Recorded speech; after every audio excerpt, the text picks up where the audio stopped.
About 6 weeks ago, a storm came through our Texas neighborhood. We're in Zone 8B, with winds upward of 90 miles per hour. When the storm subsided, this is what we saw. The backyard was unrecognizable. Trees were down.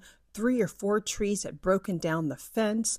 The patio furniture was thrown all over the yard. The bird feeders couldn't be found. The bird bath was underneath the trees. It was unbelievable that this could be our backyard. Prior to this storm, we had a shady backyard and a beautiful hosta garden. But not anymore. The trees were a hazard, so they all had to be cut down. With the trees gone, we now have a full sun garden, and the sun burned all the hostas, so they had to be removed. You know, when life gives you lemons, make lemonade. So quickly, we turned from a shade garden to a full sun garden that is now a pollinator's paradise.